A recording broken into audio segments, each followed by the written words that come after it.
आगे बढ़ते हैं। तुर्की और सीरिया में जो भूकंप आया उसने कैसे सैकड़ों लोगों की जिंदगी को लील लिया, ये हैरान करने वाला है। और आपको ये भी बता दें कि हजारों लोग इसमें घायल हुए हैं। बड़ी बड़ी इमारतें हैं जो ताश के पत्तों की तरह से गिर गई हैं, धराशायी हो गई हैं। तस्वीरें गवाही दे रही हैं वहां के मंजर की, वहां के हालात की और उस दर्द की जो लोगों के चेहरों पर साफ दिखाई दे रहा है। अब तक 4000 से ज्यादा लोगों की मौत तुर्की और सीरिया में हो चुकी है। इस विनाशकारी भूकंप की एक एक तस्वीर रोंगटे खड़े करने वाली और दिल को झकझोरने वाली है। बेहिसाब तबाही का ये आलम, धरती के अंदर से जलजला उठा और आंखों के सामने सब कुछ पल भर में खत्म हो गया।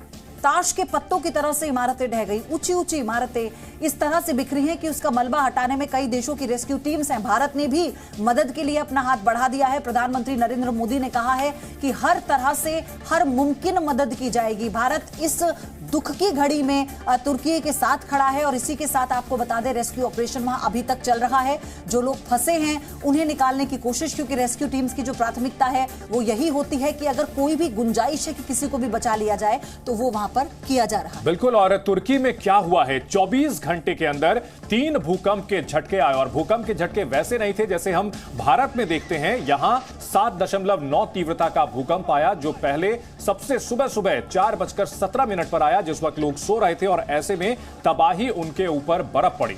और फिर उसके बाद 7.6 तीव्रता का दूसरा भूकंप का झटका, यानी करीब 10 बजे। आप सोचिए अंतर ज्यादा था। एक सुबह लगभग 4 बजे आया और फिर उसके बाद 10 बजे ये दूसरा झटका भूकंप का, यानी लोगों को संभलने का मौका नहीं मिला। बिल्कुल। और इमारतें पहले ही कमजोर हो गई थी। दोपहर 3 बजे 6.0 तीव्रता का भूकंप आया और इन भूकंप के झटकों ने पूरे तुर्की और रीजन को हिला करके रख दिया है। तस्वीरें देख करके सिर्फ मलबे का ढेर नजर आता है। बड़ी बड़ी इमारतें ध्वस्त हो गई, लोगों के आशियाने तबाह हो गए। 4000 से ज्यादा लोग इस तबाही में मारे गए हैं। तो 24 घंटे में 4000 से ज्यादा मौतें हो चुकी हैं। सुबह से ये आंकड़ा बढ़ता जा रहा है।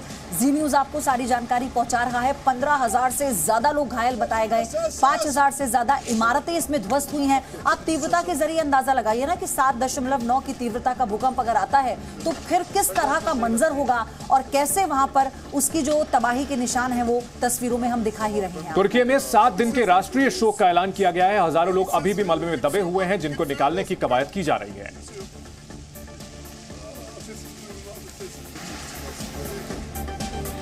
तो कुल मिलाकर अभी भी रेस्क्यू ऑपरेशन वहां पर चल रहा है। कई देशों की रेस्क्यू टीम्स वहां पर पहुंची हैं। एनडीआरएफ की टीमें भारत से रवाना हो चुकी हैं। लेकिन इस वक्त हर कोई प्रार्थना ये कर रहा है चंदन की अगर कुछ लोग बचे हैं वहां पर मलबे में तो उन्हें भी हम सुरक्षित बाहर निकालें। और पूरी दुनिया की ओर से मदद के लिए हाथ बढ़ाया जा रहा है। बड़ी खबरों पर नजर हमारी बनी रहेगी। रुकेंगे एक छोटे से ब्रेक के लिए। फौरन